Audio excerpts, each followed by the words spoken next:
All right, so before starting today's session, so let's recap what we have discussed in the previous session and then we'll move forward. So yesterday's session, we have seen like what is software and what are the different types of softwares. And we have understood what is software testing and software quality. And also we have seen the differences between project and product. And also we have seen why do we need to conduct testing on the application. And also we have seen the differences between error, bug and failure. And finally, we have discussed why the software is having bugs. What are the different reasons? So now in the today's session, we are mainly focusing on SDLC process.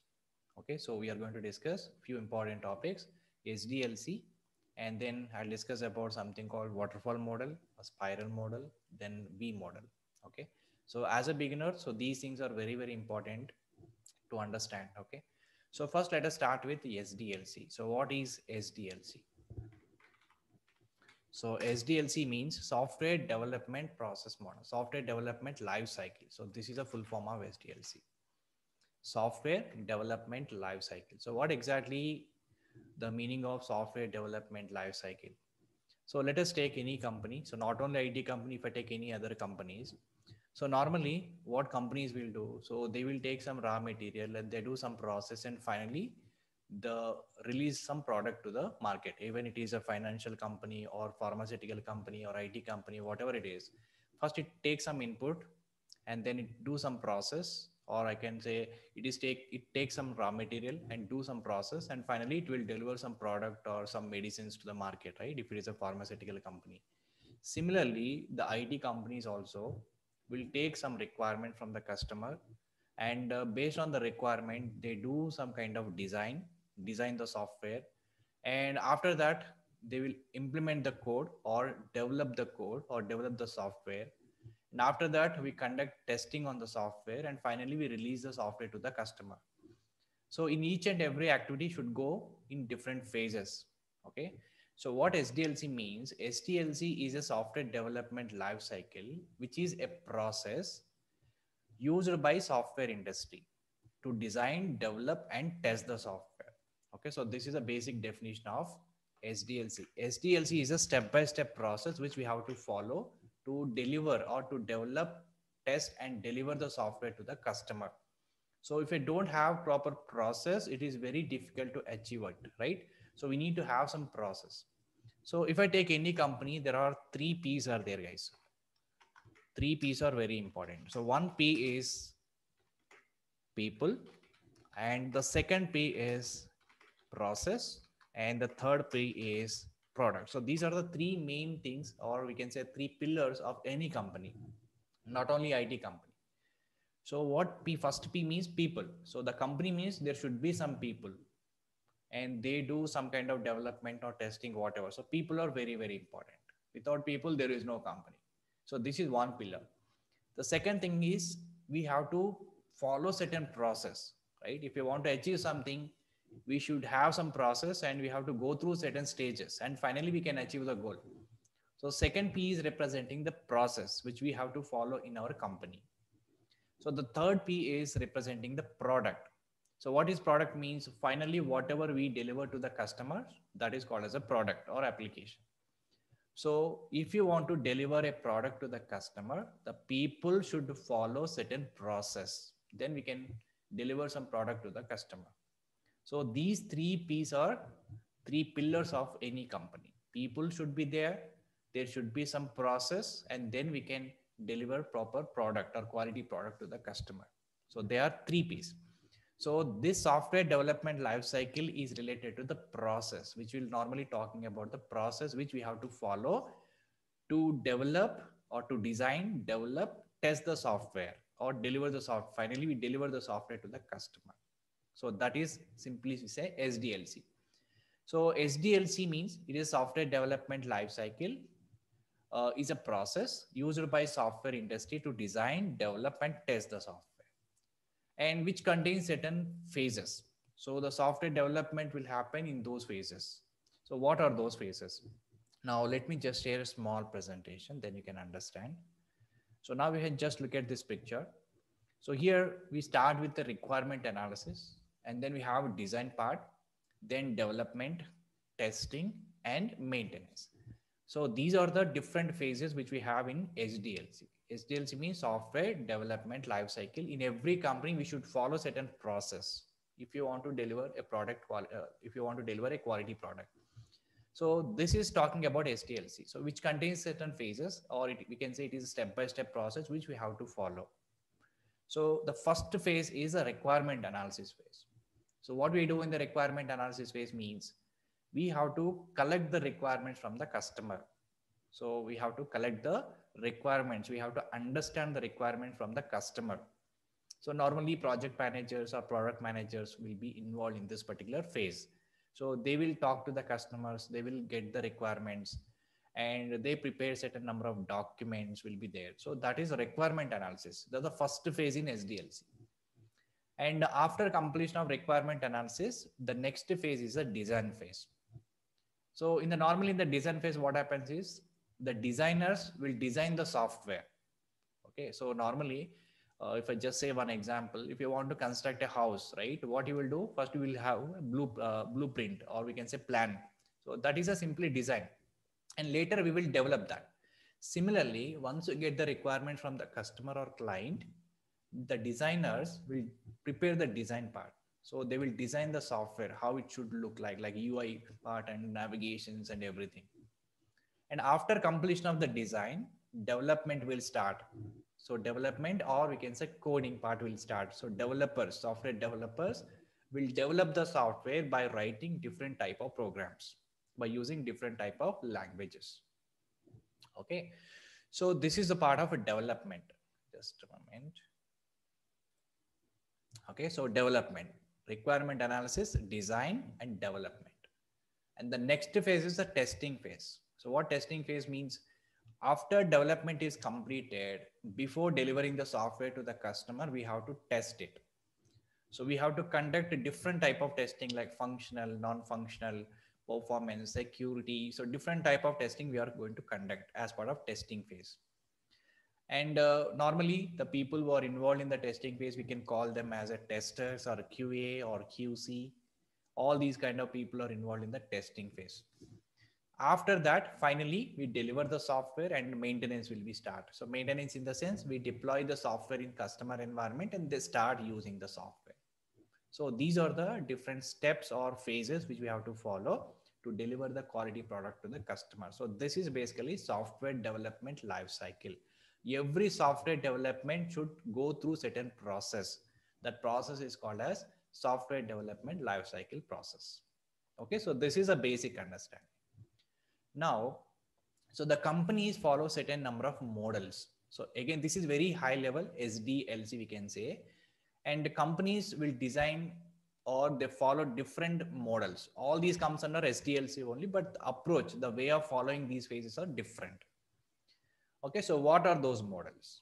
So the next topic, what I'm going to discuss is waterfall model, spiral model, V model. So there are n number of models are there. All these models are comes under SDLC, but I'm just talking about the main models, like previously or traditionally, how the companies are following, what type of models they are following to develop the software, and now what kind of models are companies are following. So I'm just going to explain like advantages and disadvantages. And interview perspective, these are very, very important, guys. Okay.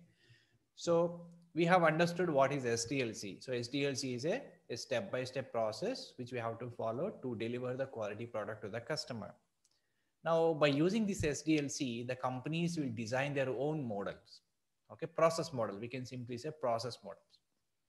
So among them, the first and important model is waterfall model. So this is very old and traditional model. So when software industry started, the first and initial model they have started with waterfall model. Okay, so very, very old and very traditional model. So waterfall model, this is also called as a linear model. Okay, and if I just look at this picture, it seems like a waterfall, like flow will go down like this. Okay, that's the reason we can say this is a simple waterfall model.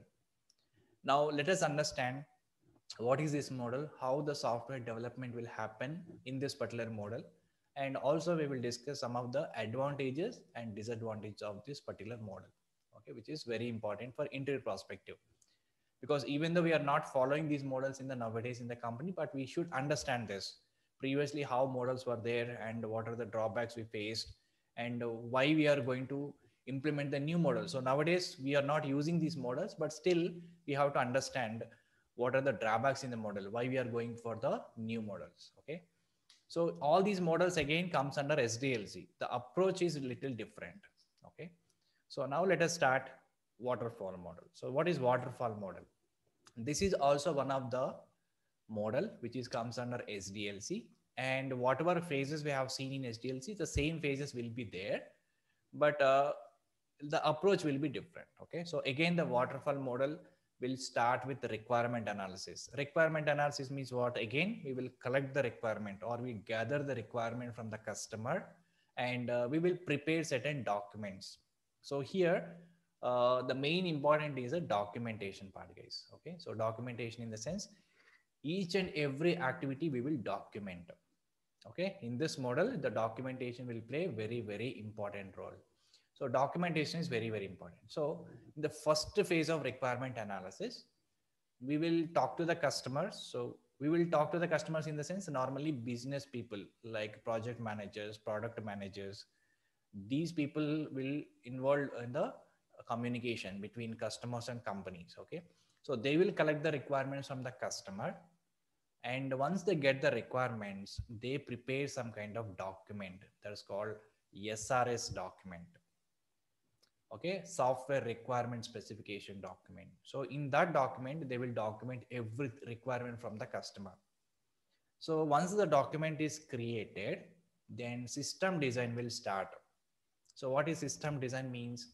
Whatever the documents we prepared during requirement analysis, based on that document, the designers will be there. So the designers is again the different team.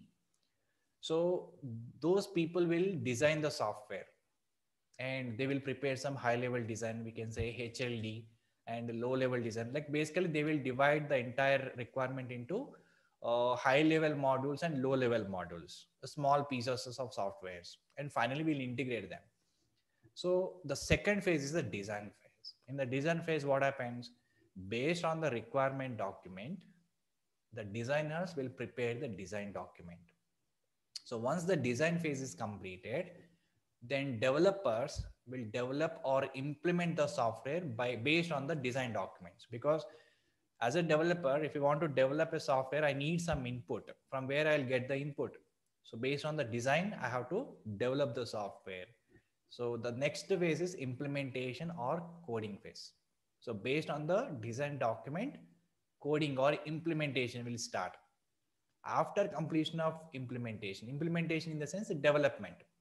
So after completion of implementation or development, now the testing phase will start.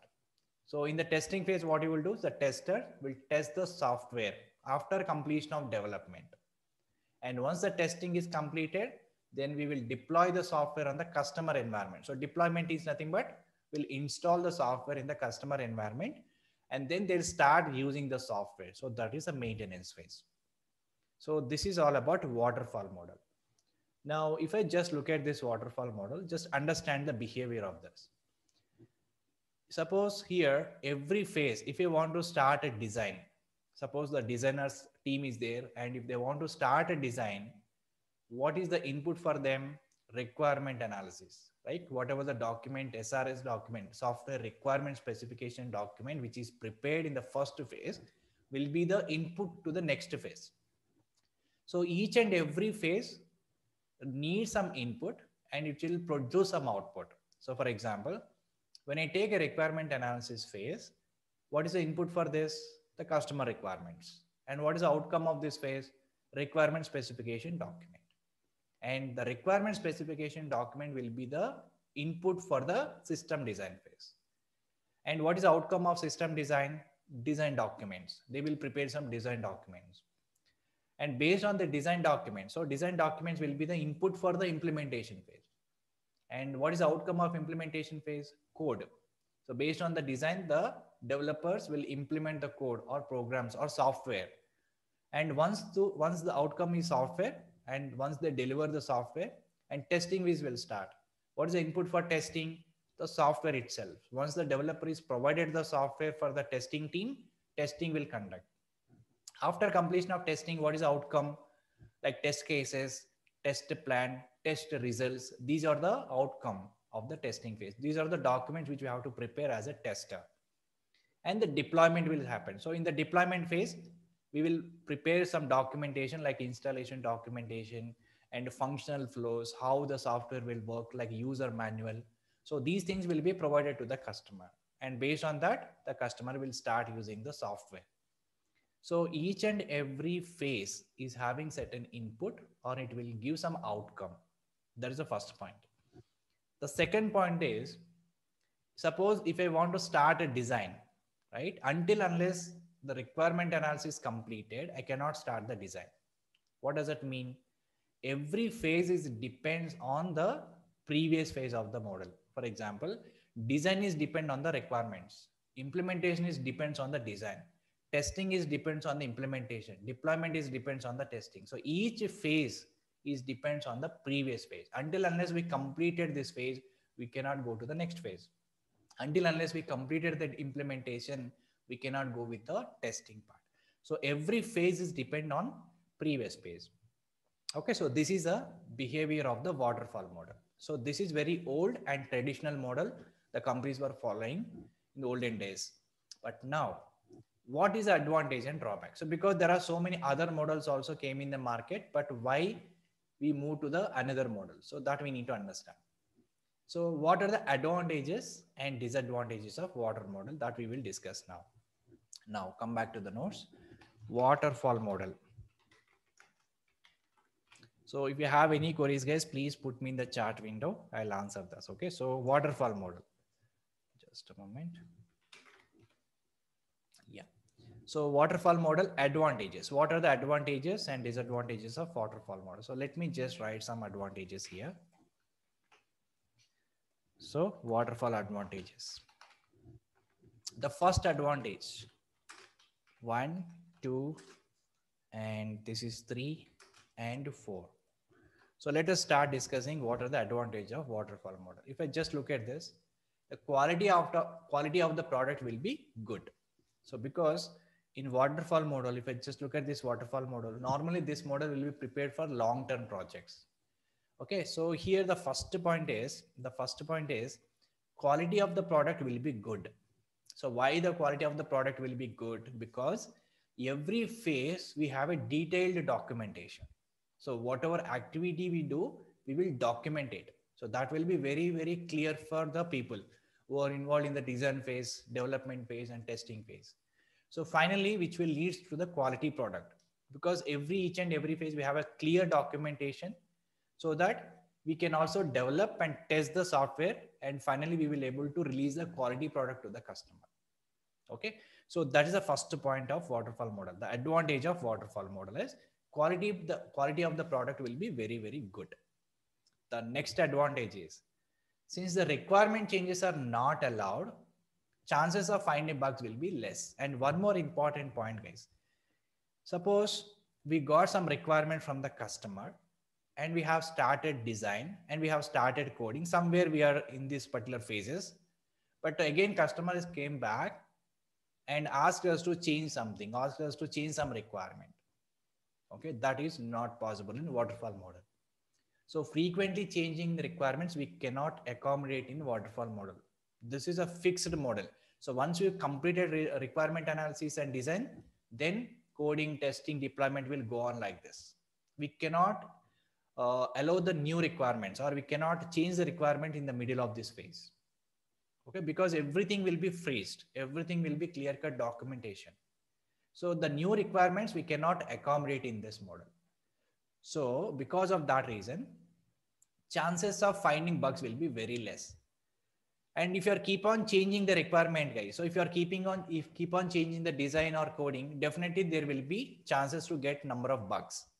But here everything will be clear, the documentation will be clear, and we are not allowing to implement the new requirements in the middle of the process.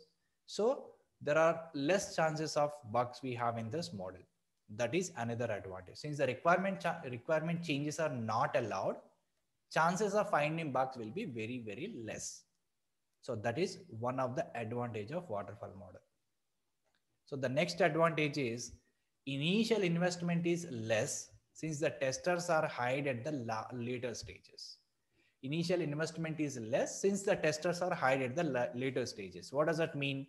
If I just look at this model once again, each and every phase is having different team. Like requirement analysis will be different team, having different team, design will be different team, coding or development is a different team, testing is a different team.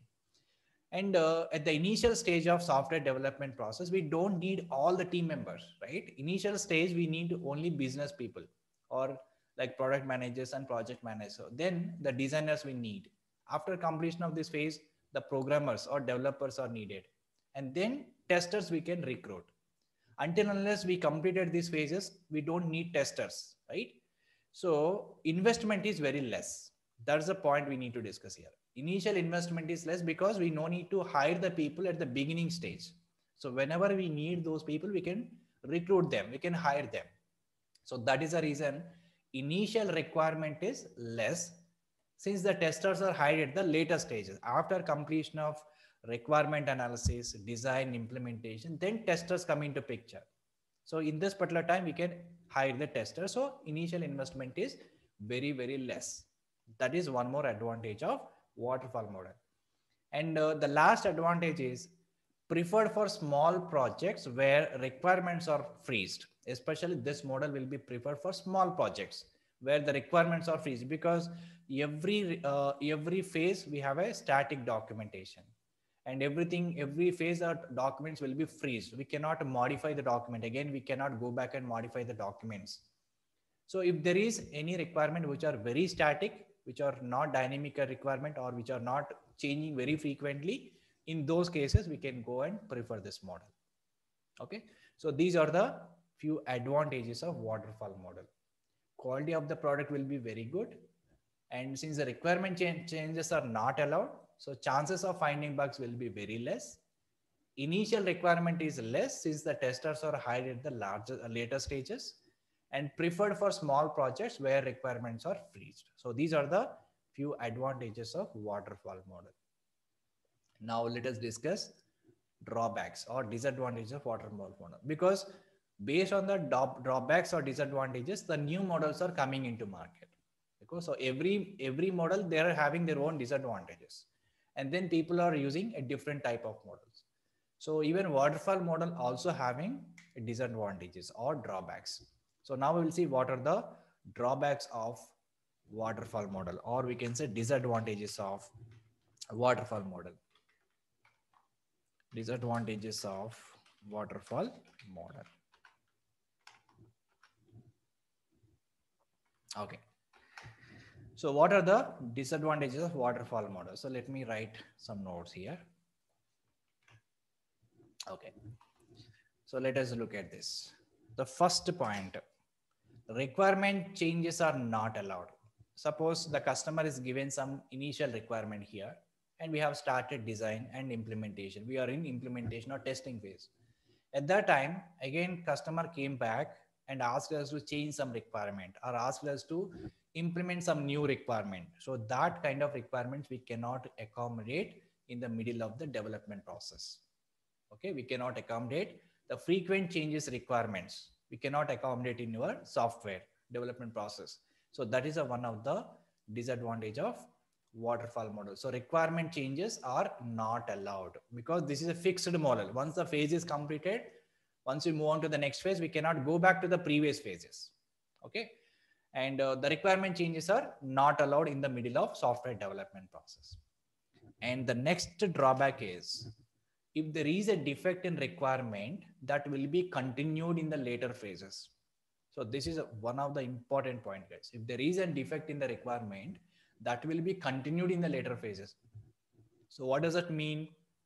Suppose in the requirement analysis phase, we have collected some requirements. Suppose if there is any problem or any mistake in the requirement, right, that will be again continued in the next phases, because requirement, based on the requirement document, design will happen, and the same mistake will be continued in the design. If the design is wrong, coding will be wrong. If the coding is wrong, testing will be wrong, and we cannot find those bugs. And if the testing is, again, we will miss the bug, again, that bug will come under maintenance. Again, that bug will be faced by the customer. So if there is any mistake in one phase, that will continue to the next phases. Okay, so that is one of the drawback. And the next point is total investment is more because time taking for rework on defect is time consuming, which leads to higher investment. So what does that mean? Total investment is more. Total investment is more. Why? Because suppose if you find any defect in the middle of some phase, like suppose in the testing phase, we found some defect. And when I found defect in the testing phase, what we have to do? We have to correct the defect in the coding level. And again, the same defect we have to correct at the design level. Again, we have to correct in the requirement level. So if you find any defect in any of these phases, we have to go back to the previous phase and we need to modify the document accordingly.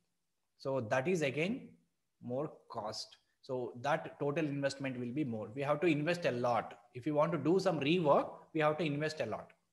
So that will cause the rework, right? If you find any defect in some phase, we need to change. Suppose in the testing phase, we found some defects. Accordingly, we have to change the code. The developer should work on that. That is again rework.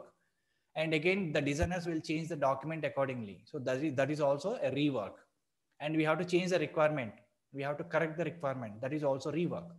So whenever you do some rework, the cost will be more. Okay. So that is another disadvantage of waterfall model. And the last one is testing will start only after coding. Testing will start only after coding.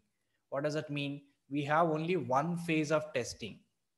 So after completion of 3 phases, here we have a testing. So if you find any defects in the testing phase, accordingly, we have to change the code or implementation. We have to change the design. We have to change the requirements.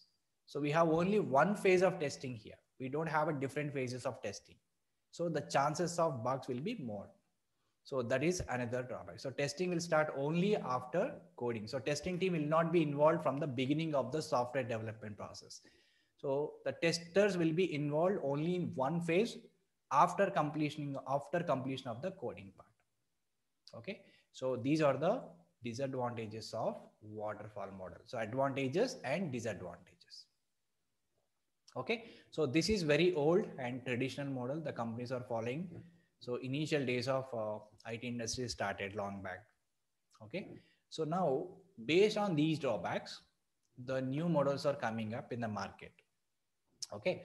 So because the drawbacks here is requirement changes are not allowed, because this is a common, right? If the customer is given some requirement in the middle of software development process, again, customer come back and ask the changes some requirement, or they may give some new requirement. So these changes are commonly there. So we should able to accommodate those changes in our software, right? And here we have only one phase of testing. If you find any defects in the previous phases, that will continue to the next phases. So that is also another biggest problem, right? So to overcome these particular problems, we have another model called, they have come to the another model called spiral model, which is also called iterative model. Okay. So now let us start with spiral model. This is another SDLC model. This is another type of SDLC model. So are you guys able to follow? Please confirm in the chat window, everyone. So this is a spiral model. So next we are going to discuss about spiral model. Great. So spiral model. So what is spiral model look like? So let me just show the picture first, and then let us try to understand. So how spiral model works. And again, the spiral model is also having some number of advantages and disadvantages. Okay. So to overcome the problems from, or overcome the drawbacks from waterfall model, spiral model is implemented. Now let us see how the spiral model looks like and what are the advantages and disadvantages. Now let us start about spiral model. So if I just look at this picture, this is a picture of spiral. It seems very similar to the spiral shape. Okay. If you see the diagram, it is a spiral. So this is a picture of spiral model. Okay. Now let us understand how this spiral model works, and then we will discuss advantages and disadvantages. So here, if I just look at here, some terminology like risk analysis, engineering and execution, evaluation, planning. So these are all normal terms like uh, requirement analysis, design, coding, testing. It is the same. Okay. So here, planning in the sense requirement analysis. Okay. Planning in the sense is a simply a requirement analysis. Let me just write the notes. So here planning in the sense requirement analysis. And after planning, after requirement analysis, we will design the code. So again, risk analysis is comes under like after completion of requirement analysis. In the risk analysis, we will plan like how much risk is involved, like how many developers are required, how many testers are required. Like we will analyze in detail. So that is comes under risk analysis. So these two basically comes under requirement analysis and everything. And engineering and execution means what? It is basically design and development phase. So this particular area which is talking about design and development, and this particular area is talking about the testing. Okay, testing phase. This is it. So 4 parts we have. The first part is a requirement analysis phase. Okay, so these two, and the design and testing, requirement, design and testing. So design and development comes under one phase here. Okay, so let us try to understand this, how this spiral model works. So the first part, again, same SDLC process will be there. So first requirement analysis or collect the requirements, and the design, coding, testing, maintenance. So these phases are common. So here the terminology is different, the process is same. So initial level, first we will estimate some cost and we'll do some planning. So this particular part, whatever you can see here, this part is a planning, means requirement analysis and understanding the risk analysis and budget, cost, everything we will think about. So that is the first phase. After completion of this, development and coding will start. So development and testing. So here, development and testing, and then we will release the software to the customer evaluation. So one cycle is completed like this. Once you reach here, in one cycle, requirement analysis, design, coding, testing, and maintenance. So one cycle will be having all 5 phases. And once we reach it here, we deliver one software to the customer. One version of the software we will deliver to the customer. Again, on top of this, the customer will give you few more requirements. Then on top of the software, again we do requirement analysis, design, testing, and coding in the second cycle. And again, in the second cycle, we will release another software to the customer. Let us say version number 2. And again, we will take the new requirements. Again, we will implement the new requirements on top of existing software. Again, requirement, design, coding, testing will start. And we will release another version of software in the next cycle. That is version number 3. So in every cycle, we will follow the SDLC process. In every cycle, we do requirement analysis, design, coding, testing, and maintenance. So each and every cycle will follow the same kind of process, but the process will be followed in the different cycles. Okay, so this is a behavior of the spiral model. And if I just look at this, we are able to accommodate the customer requirements, some new requirements. Suppose the customer is given initially 10 requirements.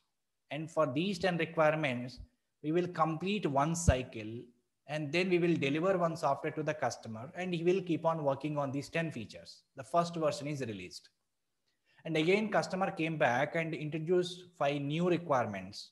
And in the second cycle, we will implement the 5 new requirements on top of existing software. That's the second cycle. And similarly, even the customer is having some changes. Suppose he's come back and introduce some new changes in the old requirement. Then he can also change the requirement in the second cycle. So what is an advantage of this model here is the main intention of introducing this model is to accommodate the new requirements and also accommodate the frequently changing requirements. Okay, so in each and every cycle, after completion of every cycle, we will release a new software to the customer. And we can also accommodate the new requirements or changes of requirements after completion of every cycle. And this cycle will be continued endlessly. Still, as soon as we have completed requirement from the customer, then we can still continue this spiral model. Especially this model is preferred for product based companies, guys, because what is product is a software which is developed based on the market requirements, right? So every time the market requirements will be changed, and accordingly we have to implement the new features in the software also. So this model is especially suitable for products, like product based companies will follow this model. And each and every cycle of iteration, the new software will be released to the market. And for example, guys, suppose if you take any software in the market, if you take any product, let's say WhatsApp, this is our application in our mobile, right? WhatsApp. So initial days, WhatsApp is having very less number of features. After that, what happened? Every time we are getting some upgrades. So what is upgrade means? The new features. So based on the customer requirement, they'll implement the new features on top of existing functionality or existing software. Then they'll release the new software to the customer. So in iterator model, so this is comes under iterator model. You can say iterator means it is repeating again and again. The same number of phases will be repeating again and again with the new requirements. Okay. So especially this is suitable for products. So suppose Microsoft products. So we have Windows operating system. So in the olden days, we have Windows 98, Windows 2000, Windows 2005, Windows 10. So there are different versions are there. And that is possible only through iterations. Based on the customer requirements, we collected the market requirements and we have implemented those features on top of the software. So this is the spiral model. So each and every cycle, we will release a piece of software to the customer. Not a piece of software, but at that particular time, whatever the number of requirements we have from the customer, all the requirements we will deliver to the customer. After that, we will take the new requirement from the customer. Okay, so this is module. Actually, whatever the software we have implemented in the first cycle, that is one module. And whatever the requirement we have implemented in the second cycle, that is a second module, third module. So in every cycle, we will release a new module. Okay, so this is a spiral model. So software development will happen in the cycles. Okay, so now let us understand what are the advantages and disadvantages of this particular model. Now come back to the notes. So what are the advantages and disadvantages of the spiral model? So I already told you a few points here. Let me just put here. The spiral model is iterative model. As I said, every cycle is nothing but a iteration. So repeated multiple times is called iteration. So spiral model is iterative model. Why we are calling iterative model? Because all the software development activities will happen in the repetition model. So we say iterative model, and which is also called version control model, guys, because in each and every cycle, we are releasing one version of the software to the customer. So which is also called as a version control models. Okay, so spiral model overcomes the drawbacks of waterfall model. So what are the drawbacks we discuss in the waterfall model? Requirement changes are not allowed, but here the requirement changes are allowed. Okay, so spiral model is overcome drawbacks of waterfall model. And we follow spiral model whenever there is a dependency on the modules. This is one of the important points, guys. So when we have to go for spiral model, so we follow the spiral model whenever there is a dependency on the module. What does that mean? If I just look at this spiral again, so whatever software we have developed in the first cycle, that is one module. And whatever the new requirements we have taken from the customer, okay, that is a depend on the previous model. So whatever we have already implemented, the new requirement should be depend on the previous one, because on top of this software, we are developing the new requirement. Understood, guys, right? So whatever we have implemented already, the new requirement should be implemented on top of the existing software. So there should be some dependency. Okay, so suppose the customer is given 10 requirements. We have implemented all 10 requirements here.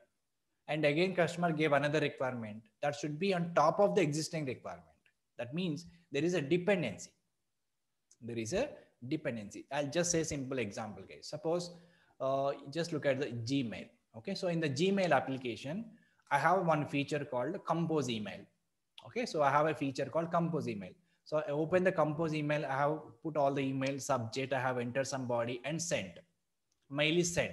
So till that is one module. Let us assume that is one module. After sending the email, that mail should come to the outbox. Okay, there is one more box, outbox, whatever emails, or we can say send box. So whatever emails you have sent, that should be stored in the another box, that is called, we can say, send mail box. Okay, and that is a different module. So the first module is a compose email.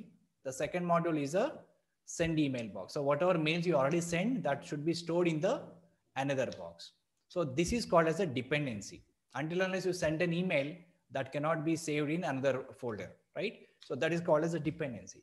So first the customers given some requirements we have implemented, and whatever requirement is newly given, that should be depending on the existing requirement. So in that case, we can use spiral model. So that is one of the points. So we follow spiral model whenever there is a dependency on the models. And the next point is, in every cycle, new software will be released to the customer. As I said, as soon as we completed one cycle, like requirement analysis, design, coding, testing. But internally, in every cycle, we follow SDLC process. Again, same waterfall model we are following. But the same waterfall model we are following in different cycles. So that is a small difference between waterfall model and spiral model. And in waterfall model, we don't have different cycles. But here, in each and every cycle, we are following the waterfall model. Okay. So in every cycle, new software will be released to the market or released to the customer. So software will be released in multiple versions. So it is also called version control model. As I said, once we get the requirements, we do all the process, requirement analysis, design, coding, testing, and deliver the one version of software to the customer. And then we will start with the new requirements. So software will be released in multiple versions. So it is also called as version control model. Okay, so these are the few important points which you have to remember for spiral model. So now let us discuss the advantages and disadvantages. So first let us discuss the advantages. So what are the advantages?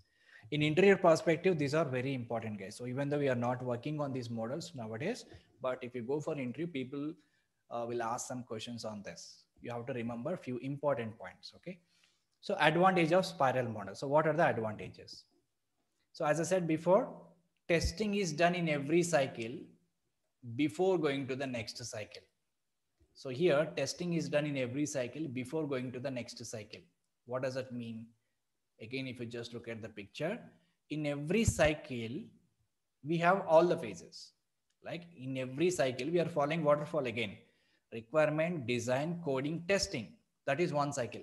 Again, requirement, design, coding, testing, second cycle. And again, requirement, design, coding, testing, fourth cycle. So in every cycle, we have a testing. In every cycle, we have a testing. That is one of the advantages. So testing is done in every cycle before going to the next cycle. Okay, after complete, in each and every cycle, we conduct testing once. So testing is done in every cycle before going to the next cycle. The next one is customer will get to use the software for every module. What does it mean? Customer no need to wait for the full-fledged software, and whatever the initial requirements they have given, we can develop the requirements and test it, and we'll give the software to the customer, and he will work on the software parallelly. We'll get another requirement from the customer, new requirement from the customer, and again we can start another cycle. So customer is no need to wait till we complete the entire process or entire software.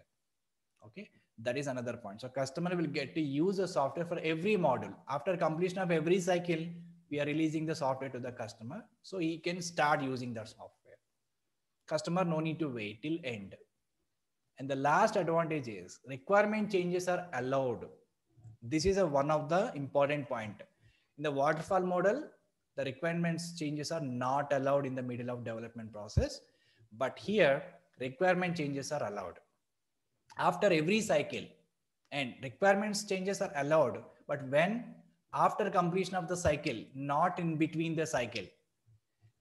Understood? So in the waterfall model, also we do the same thing. In waterfall model, suppose we are in the testing phase.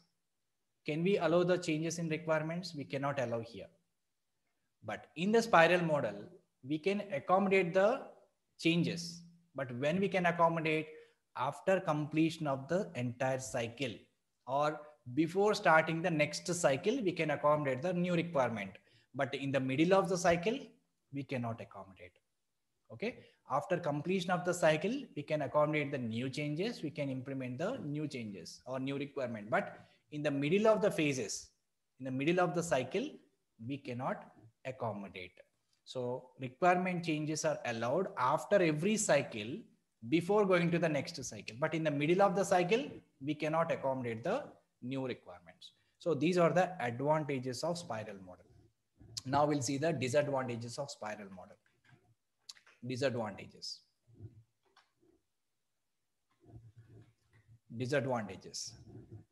Requirement changes are not allowed in between the cycle. So requirement changes are allowed when we have to allow the requirement changes after completion of the cycle. But in the middle of the cycle or in between the cycle, we cannot allow the new requirements. So that is one disadvantage. Every cycle of spiral model looks like a waterfall model. Again, the waterfall model is involved here. As I said before, every cycle we are doing requirement analysis, design, testing, design, coding, and testing. So the same activities are going on in every cycle. So internally, in each and every cycle, again, we follow the waterfall model. And there is no testing in requirement and design phase. If I just look at this cycle, here also we have only one phase of testing in every phase, in every cycle. So if I just look at one cycle, we have only one phase of testing, but we don't have any testing in the design phase or requirement phase. Okay. And there are chances are there to get the more number of bugs in the testing phase. So because in the previous phases, we don't have testing, only we have one phase of testing in one cycle. So that is one of the another drawback. So based on these two drawbacks, again, another models are coming into market because every model is having pros and cons. So spiral model can overcome some of the drawbacks from waterfall model. Similarly, some other models can overcome the drawbacks from spiral model. Okay. So there is no testing in the requirement and design phase. Okay. So these are the disadvantages in spiral model. Requirement changes are not allowed in between the cycle. After completion of the cycle, it is allowed, but in between the cycle, it is not allowed. Every cycle of spiral model looks like a waterfall model because we have only one phase of testing in every cycle and we don't have testing in every phase. That is a drawback. So these are the advantages and disadvantages of spiral model. So these two are very old and traditional models. So nowadays, most of the companies are not following these models, but still we need to understand what exactly these models and what are the advantages and disadvantages. Okay. Now I'm talking about a new model, which is V model. So in that particular model, we can overcome all the drawbacks from waterfall model and spiral model. Okay. So prototype is one of the model which is also available and which comes between waterfall and spiral model. So prototype is also one of the SDLC model which is there, which comes between waterfall model and spiral model. But in waterfall model, we cannot accommodate frequently changes requirement, right? Suppose if you are there in the testing phase, we cannot accommodate the new requirement. But in the prototype model, we can accommodate the new requirement in the middle, in somewhere in the development process. But there is no iteration in the prototype model. There is no iteration. Okay, so we can just get a small requirement from the customer. We no need to get the complete requirement from the customer. And as soon as you know few requirements, we can do requirement analysis on those requirements and design, coding, testing, and deliver the software to the customer. One prototype. Okay, and after that, again, customer will look at that prototype. Prototype is a sample. Okay, let me just give you some points here. So prototype, I think Rahman, somebody is asked, what is prototype? So maybe you can hear this term. So prototype model. Let me just explain what it is. So prototype is a, we can say blueprint of the software. Blueprint of the software is called as a prototype. Okay, what you will do is in prototype model, normally what you will do is, so first we will get the initial requirements from the customer. First we will get the initial requirements from the customer. Customer can have n number of requirements, but initial requirements we will get from the customer. And after that, we don't develop the complete software. We will develop the prototype. Prototype is nothing but a sample, a blueprint of the software. And we will show this prototype to the customer. We will explain this prototype to the customer. Okay. If the customer is satisfied with this prototype, then we will start design, coding, testing, and different phases. So prototype is nothing but a blueprint of the software. And we will take initial requirement from the customer and we will just prepare some prototype model. Suppose, let me just give you some example of what is prototype. Suppose before constructing the house, guys, so we will have some plan in the paper. We will design the plan. That is just a blueprint. And what is another blueprint means? So just like a toys, we will construct the house, right? So if I see some movies and everywhere, so before constructing the actual house, we will see some kind of model house. So that is a simply prototype. So here we will get the initial requirement from the customer. We will develop a small prototype and we will demonstrate that to the customer. If the customer is satisfied with that prototype, then we will start design, coding, testing. Okay. So here the chances are there. The customer involvement will be more here, because every phase or in every step, the customer will give you the inputs. And based on that, we will design the prototype and continue the rest of the process. Okay, this particular model comes between waterfall and spiral model. So which is spiral is a advanced than prototype model. Okay, because even prototype is also having some different drawbacks. So, and we are just skipping the prototype model because it is also having some drawbacks, which we can also overcome by using spiral model. Because if you have number of features, if you want to accommodate in prototype, it is not possible. Okay, so that is a prototype. So what is module? So module means a simple component of the software. For example, if I take email, okay, let me just take with some example. Let's say Gmail. I have taken Gmail application. Okay, everyone know about Gmail, right? So what we can do in the Gmail? In the Gmail, what we can do? We can do the first login. After login, we can compose email. After composing, we can send an email. Or what we can do, we can receive an email. We can receive an email. And a lot of features we have. So we can do a lot of things. And if I just look at this, every feature, every functionality is a module. Okay, login. After login, we can compose a mail and we can check the inbox. We can check the mails which we have got. And this is one module. And we can compose a mail, that is one module. Sending a mail, that is another module. So every application features are divided into different parts. And those parts are basically called as modules. So entire software cannot be developed in one module, in one shot. Okay. So the entire software will be divided into multiple parts, which are called as a modules, and different type of developers works on different modules. Even single guy cannot develop everything. So the modules will be divided into multiple developers, and some group of developers work on one module, and another module, some other group of people will work. So module is nothing but a piece of software which contains a few number of functionalities from the application. Okay, similarly, if I take some banking application. So what are the different modules we have in the banking? Again, we'll start with the login part. Login is a one module, we can say. And after login, what are all things we can do in the banking application? So we can check the balance, right? This is one module. This is one piece of functionality. And we can do some fund transfer. This is one module. And then we can do fund transfer, balance check. And what else we can do? We can request the statement. We can request the statement. We can add payee. So these are all different modules in our application. So different module is nothing but some piece of software which contains some number of features, or we can say each feature is one module. Understood, everyone?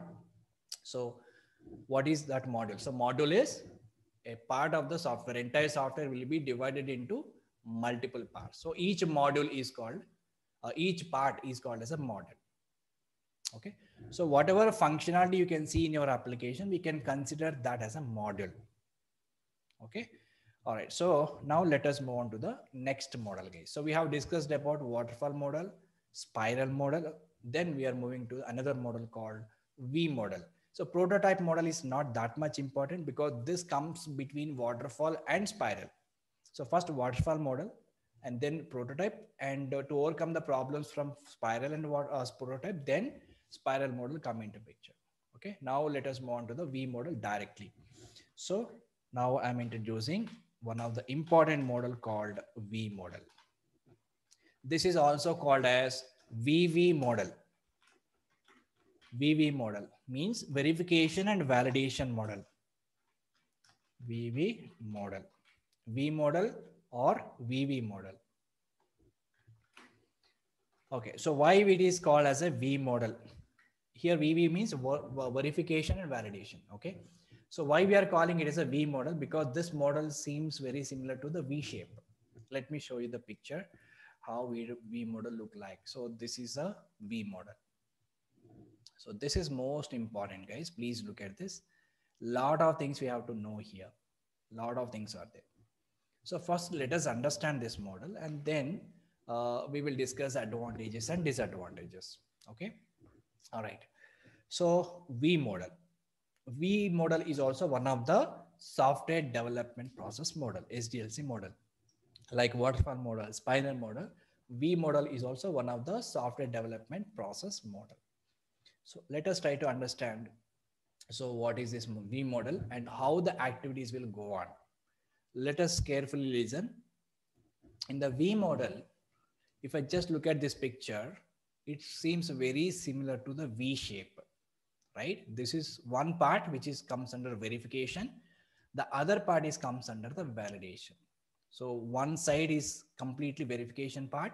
The other side is completely validation part. Okay, that's the one thing. So let us try to understand what exactly it is. So this is a verification and validation. I'll tell you what is verification and validation. Just let us discuss this. So in the main specialty of the V model, the main specialty of the V model is in every phase, we will conduct the testing. So in every phase, we conduct the testing. What does that mean? In the requirement analysis phase, we do testing.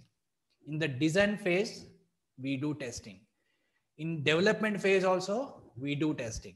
In the testing phase also, we do testing.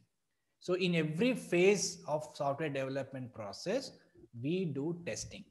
So that is a specialty of the V model. So in every part of development process, we will conduct testing, but previously it was not there. In the waterfall model, if you look at here, so in the waterfall model, if I look at here, we have only one phase of testing. And even in the spiral model, we have only one phase of testing in every cycle. But now in V model, every phase we have testing. In requirement phase, we have a testing. In design phase, we will conduct testing. In the coding phase, we will conduct testing. In the testing phase also, we will do some testing. And every phase we have testing. So that is a specialty of the V model. So now if I just look at this, one part is verification, the other part is validation. Now, what is the first phase in the software development process? What is the first phase? Collecting the requirement from the customer. So here we have something called BRS, CRS, URS. What does that mean? Business requirement specification, or customer requirement specification, or users requirement specification. So the terminology is different, but the context is same. They are talking about one document, that is business requirement specification document. What exactly it is, what it contains. So basically this document contains the business requirements. What is business requirement? Means whatever the requirements are given by the customer or client will be noted in this BRS document. So who will prepare this document? Business unit. So in our companies, there will be a team called business unit, and those people will interact with the customer and they will collect the requirements and they will prepare the document. And this document more can be understandable by the business people, not from the technical people. So technical people cannot understand this document. It is very huge document and customer and business unit. So these people involved in this document. So they will collect all the requirements and note down in one document. That is BRS, CRS or URS. This is the first phase of software development process. Now observe this. So this particular document, based on this document, we conduct one testing called user acceptance testing. Okay, I'll talk about this in detail. So for now, just understand this document is going to be input for user acceptance testing. We can call it as a UAT testing. UAT means user acceptance testing will be conducted based on this document. Remember this. Now, the next phase, this is the first phase. Now the second phase. But this is a document cannot be understandable by the developers or testers. Okay. So we need a document which contains some more technical details. So based on this document, there will be another document will be prepared. That is SRS document. Software Requirement Specification document. Okay, so in the coming sessions, I will show you all these documents, how these documents will be prepared, how these documents look like. Okay. So BRS, CRS or URS, this document cannot be understandable by the technical people. Only business people can understand. But if you want to understand the requirement, you have to convert that into SRS. So SRS contains a more technical details. The same requirement, but it will be present in the technical format by using like data flow diagrams or Venn diagrams. So we use certain diagrams in the SRS and technical people, especially developers and testers, can understand. So that's the next document. And based on the SRS document, the designers will prepare HLD and LLD document. High level design documents, low level design documents. This is the third section. HLD and LLD. HLD means what? High level design document, which contains the main modules of the application. LLD means low level modules of application. So as we discussed, what is module means? Module means a piece of functionality in the application. So here, the entire application will be divided into main modules. Again, each module is divided into some sub modules. So those sub modules, which is called as a low level design. So in HLD document, we will have main modules. In LLD, we have low level modules. So SREs is also prepared by the project managers or product managers. So normally this first phase business unit people will be involved, BU people, and SRS document will be prepared by product manager, or we can say project manager, PM, we can say PM. Okay, they will write these requirements. And HLD and LLD documents will be prepared by the designers. HLD and LLD documents will prepare by the designers. Right? This is just a documentation which contains a different pictures and a diagrammatic picture. They will represent the software. So HLD contains the main modules. LLD contains the low level modules. The main modules will be divided into multiple sub modules. And then coding will start. So design requirement module. So first two phases, 1, 2 comes under requirement phases and 3 comes under design phase, and coding is a fourth stage. Here the development will start. Coding will start based on the documents. Okay, this is one part. Now come to the other side. This is all comes under verification. So as I said, one important point here. In the V model, in every phase, SRS means what? Software requirement specification. Okay, which is developed by, which is written by the product managers, right? So if I just look at this, as I said, one important point, every stage we have a testing in V model. In every stage we have a testing. Like requirement phase, we conduct testing, design phase, we conduct testing, and coding phase, we conduct testing. But where exactly we conduct testing? So in the first phase, as soon as we have done this document, business unit, we conduct, or the same team is conducting some reviews on the document. So here in this particular stages, whatever testing we are going to conduct, and who will conduct this testing? Again, not testers, okay? Every team member. Suppose in the BRS or in the first phase, whoever is prepared these documents and they are responsible for conducting the testing. So they review the document to ensure the correctness and completeness.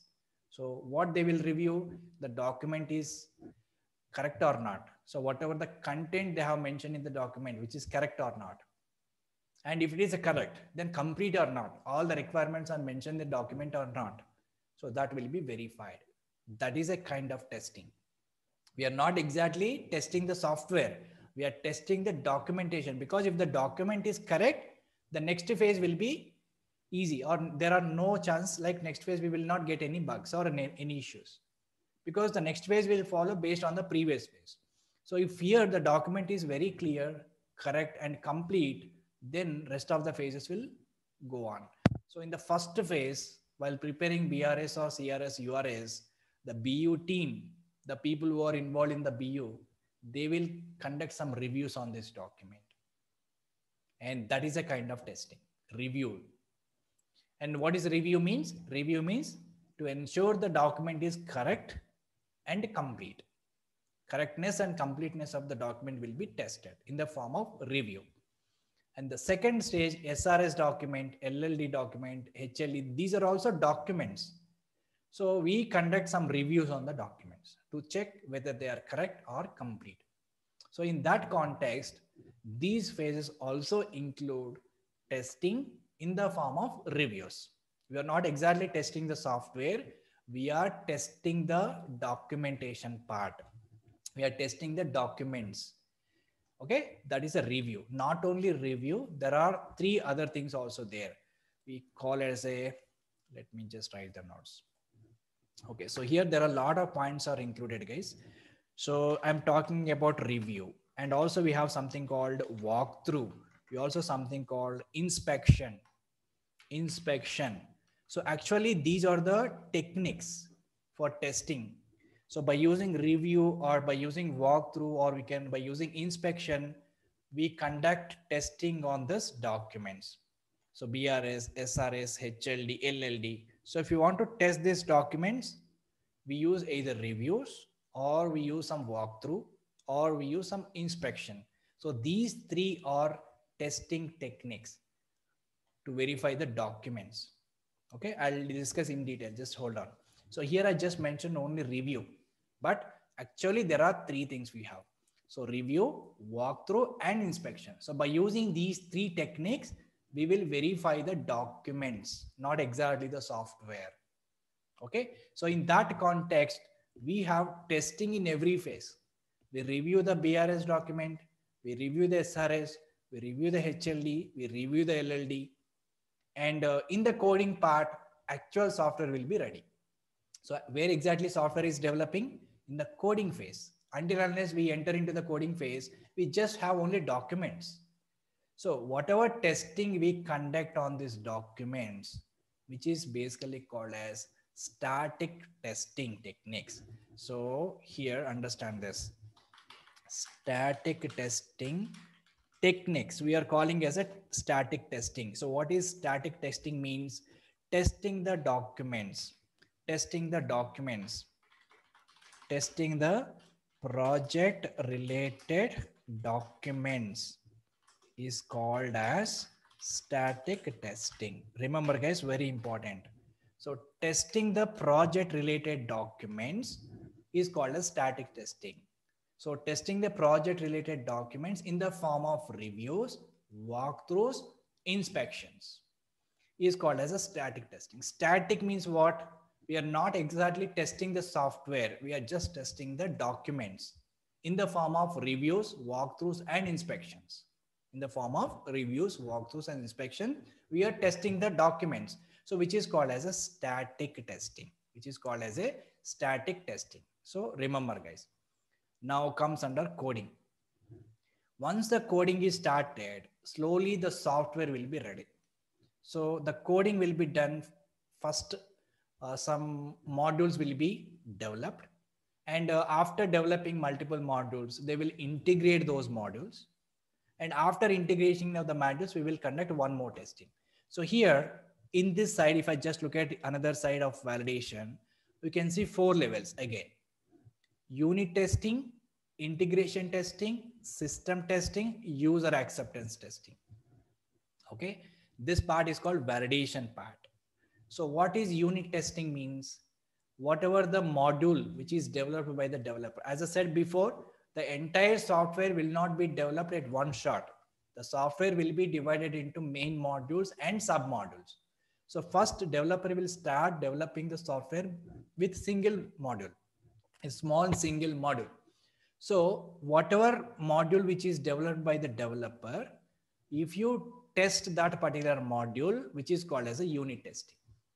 Simply we can say unit testing in the sense testing the single module or single component of your software, which is called as a unit testing. So who will conduct this unit testing? Developer himself should conduct the unit testing, because they know the coding part. They know how they have written the code. So they know exactly how the module is working. So after completion of coding, first unit testing will be conducted by the developers. After that, they will integrate the modules. All the modules will be integrated and they will make one main module. Then we'll test that module, which is called as integration testing. So after completion of all the modules, we will conduct one more testing called integration testing. And after completion of integration, we'll conduct the integration testing. And these two, unit testing and integration testing, conducted by the developers itself. Because they know exactly how module works, because they are the developers. They are developed the code. So coding, after completion of coding, the submodules and main modules will be tested by the developers himself in the form of unit testing and integration testing.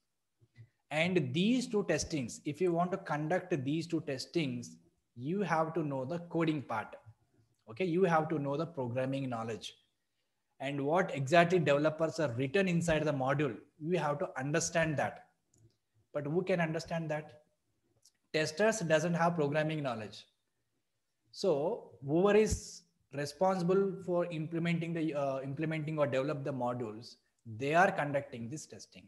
Unit testing and integration testing will be conducting at the code level, which is called as a white box testing. Understand, guys, whatever the testings we conduct on the code or submodules or main modules, which is called as white box testing techniques. So here unit testing and integration testing comes under white box testing techniques.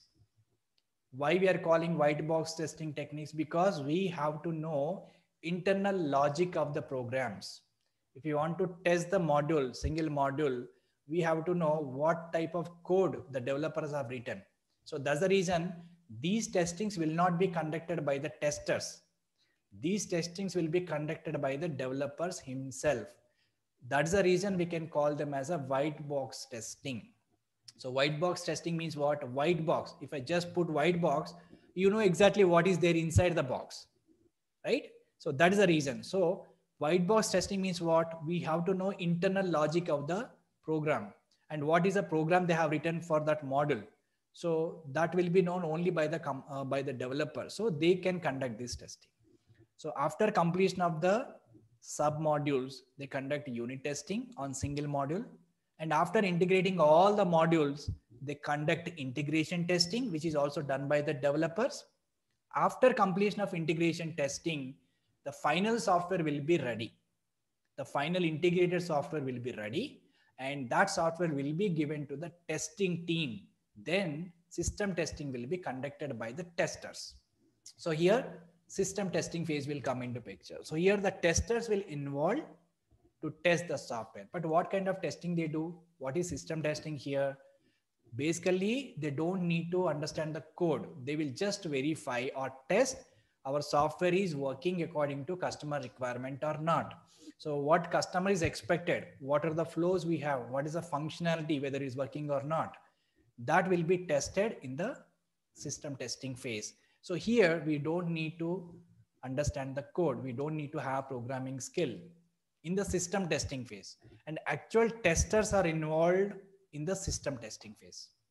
And rest of the testings will be done by the respective people. But in the system testing phase, whatever testing we are conducting, done by the testers.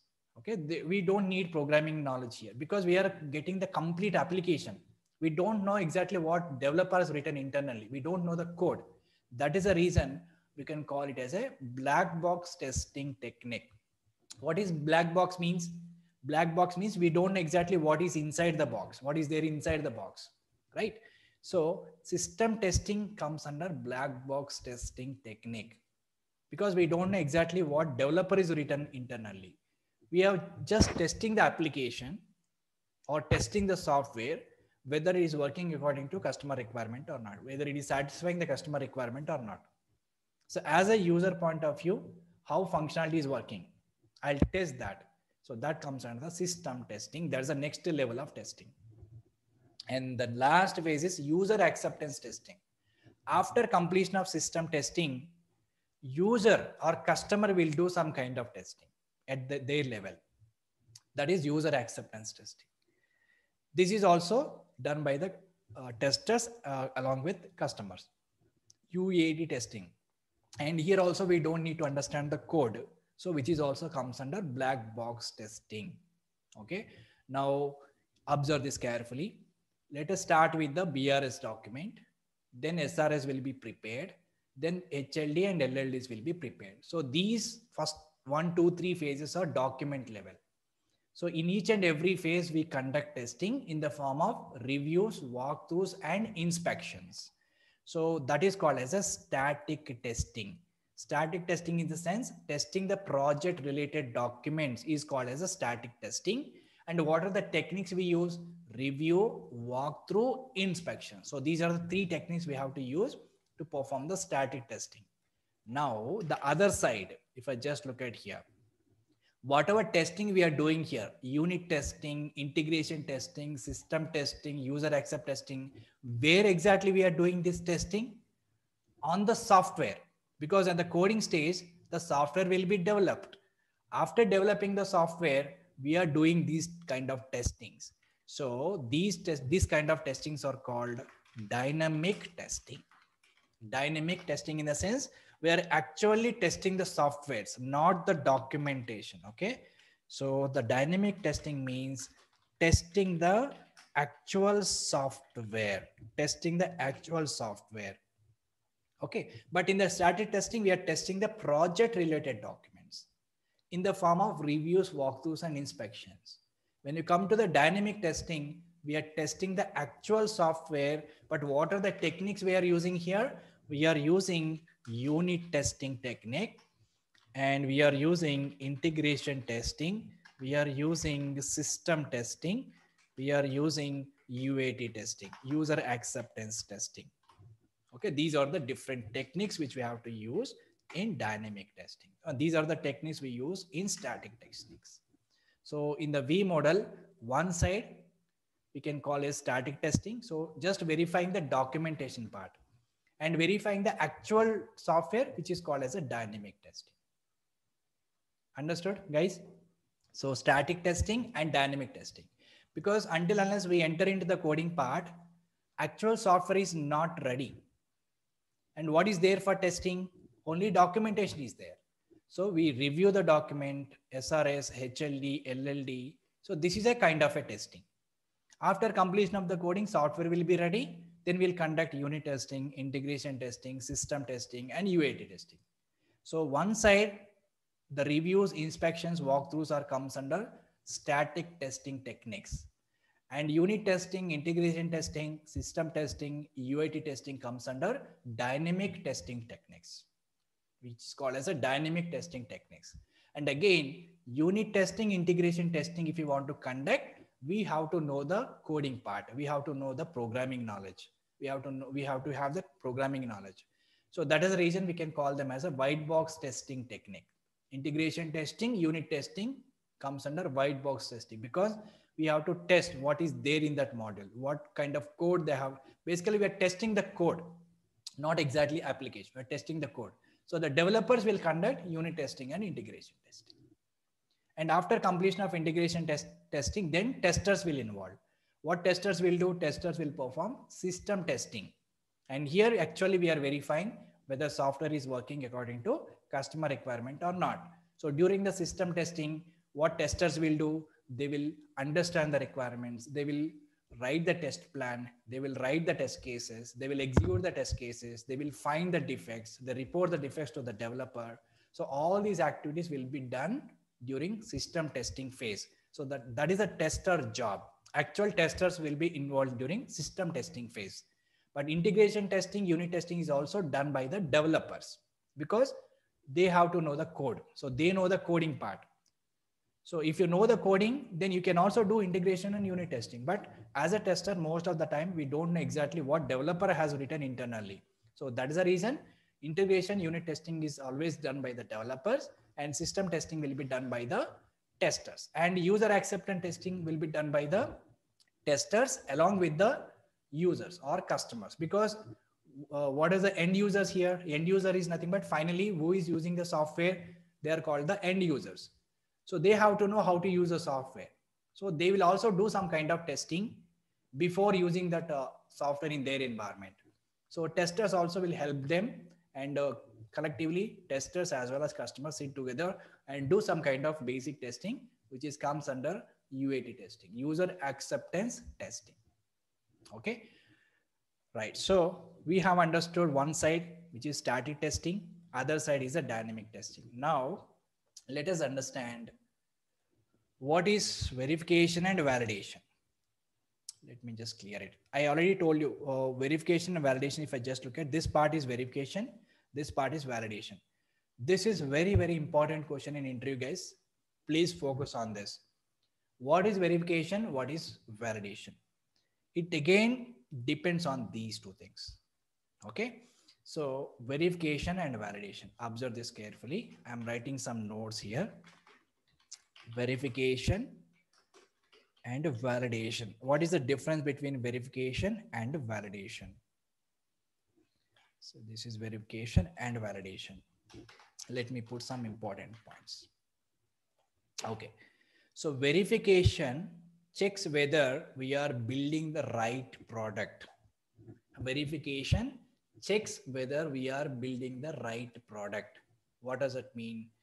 Verification, we are verifying each and every stage. If I just look at the V model, we prepare BRS document and we are checking the document is correct or not. Then again, we prepare SRS document. Again, we are checking which is correct or not, which is prepared well or not. And then HLD document, then LLD document. What exactly we are doing here? In every stage, we are checking each and every document is correctly written or completely written or not. And this is called as a verification. So verification means what? Checks whether we are building the right product. Whatever we are doing is correct or not. Suppose what is our ultimate goal? Our ultimate goal is to develop some product, to develop the application. To develop this application, we have to follow certain process, like different stages we have to follow. I'll say stage 1 and then stage 2 and then stage 3 and so on. So then we will finally achieve the application. We finally will develop the application. So what verification is representing, whatever activities we are doing in every phase, which are correct or not, we are doing correctly or not, we are implementing the product correctly or not. That comes under the verification part. Okay. Each and every verification, everyone can do that. Everyone can do that verification. Suppose if I give some document to you, you can verify that. And if I give some document to the developer, developer can verify that. So anyone can do the verification. So what is meant by verification? Whatever activities we are doing in every phase are correct or not, we are doing correctly or not. That is verification. So if I just look at the definition once again. So here verification checks whether we are building the right product. Whether we are building the right product means what? We are doing correctly or not. We are following proper process correctly or not. Each and every step we are verifying. And here we mainly focus on the documentation. Okay, in the verification, we are mainly verify the documentation. Where verification comes under, when verification come into picture, if you have some document, I'll verify that. So verification always focus on documentation. And if I just look at this picture once again, in this particular stage, BRS, SRS, HLD, and LLD. So these are all documents. These are all documents. We are conducting testing on these documents. So this is comes under the verification part. We are checking each and every document is right or wrong. We are checking each and document is having proper content or not. So that is verification. So these phases are comes under verification. That's the first thing. So verification checks whether we are building the right product or not, and focus on the document. And verification typically involves, again, reviews, walkthroughs, inspection. Whatever the static testing techniques we have used, the same techniques we'll use in verification also. Same thing. So this comes under verification. So static testing techniques will be used in verification process. Okay, these two are interrelated. So verification checks whether we are building the right product. It mainly focus on the documentation, and we use static testing techniques to perform the verification because it is a document. Now come to the validation. The other side, if I just look at this, the validation. When to perform validation? Once the software is ready. Here we are actually testing the software. During unit testing, integration testing, system testing, UAT testing. What exactly you are testing here? We are testing the software. Once the coding is completed, software is ready. So we are testing the software. So what is validation means? Validation checks actual software working according to customer requirement or not. So if I just look at the definition, validation checks whether we are building the product right. Small difference, guys. So validation checks whether we are building the product right. Whatever product we already built, which is right or not, that we are checking here. But in the verification, checks whether we are building the right product. But here product is not ready yet.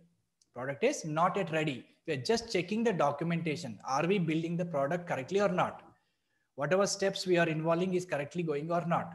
That is the verification part. But once you come to the validation part, product is ready. The software is developed. And whatever the software is developed, which is right or not, which is working according to customer requirement or not. So that we are testing during validation. So before software is ready, we conduct verification.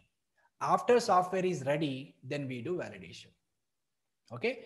And takes place after verifications are completed.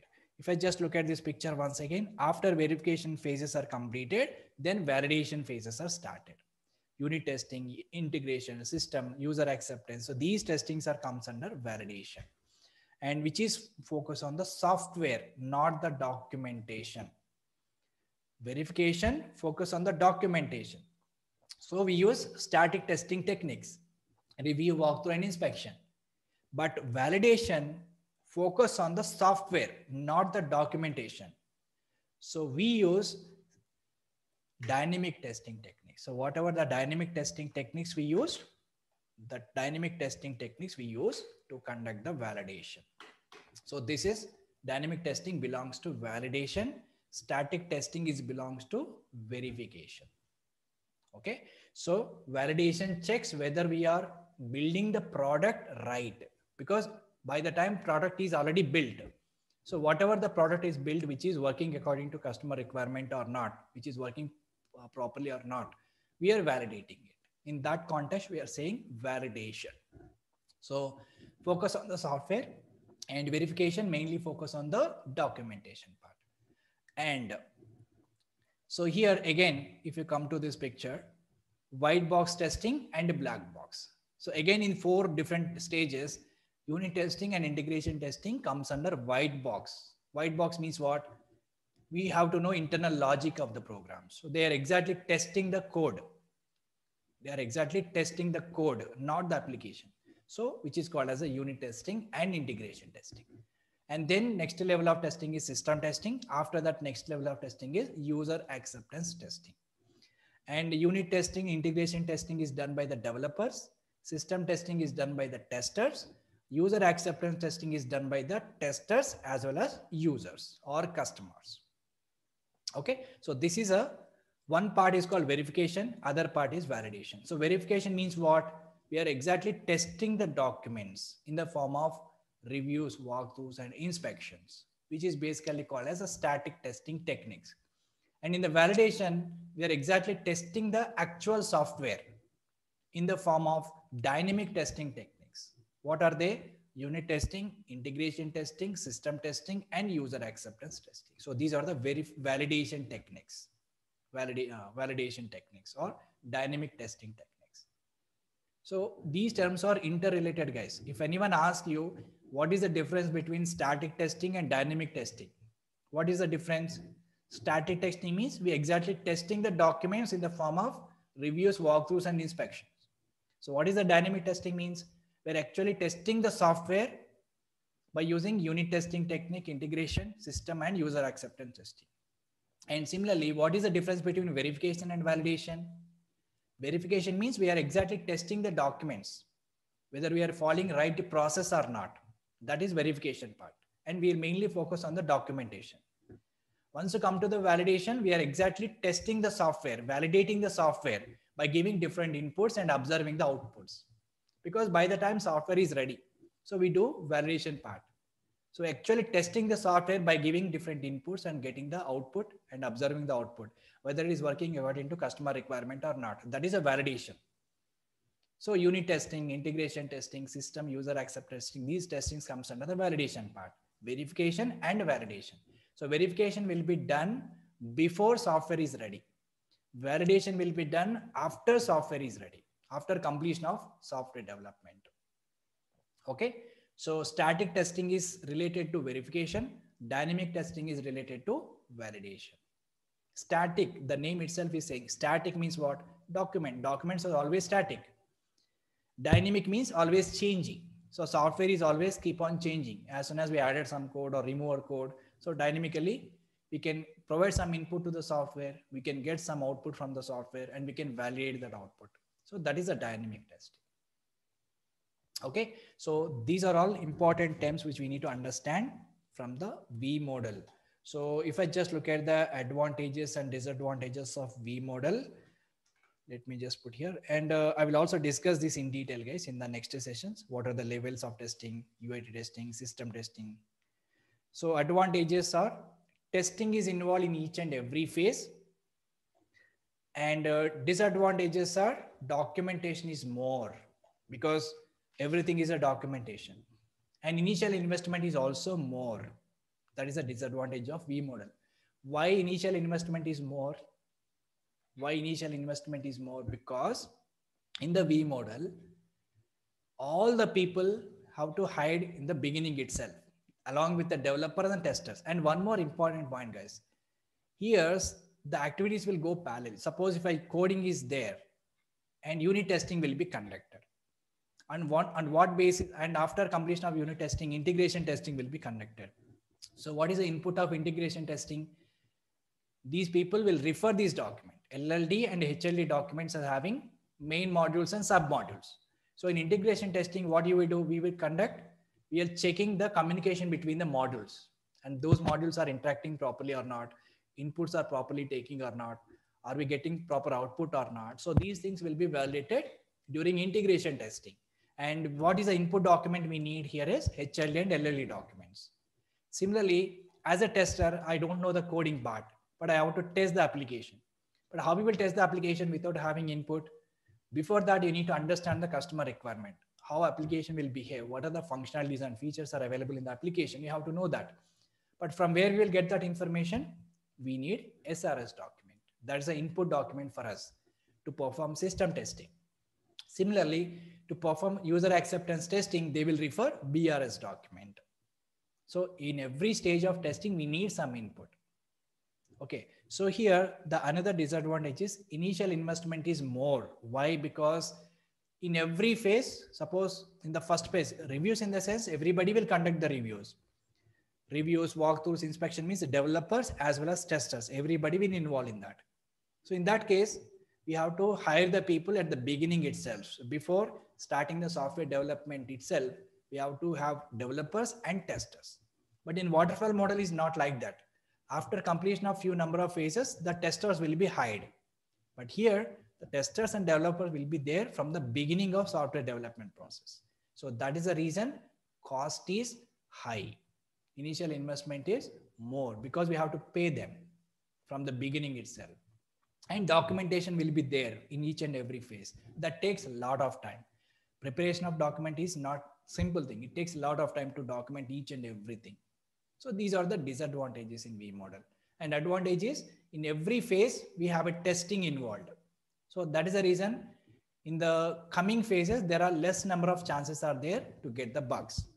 So in system testing, because once we reach this level, already different levels of testing is done. So very less number of chances are there to get the bugs in the later stages. Okay. So these are the advantages of V model. So these are the three models comes under SDLC.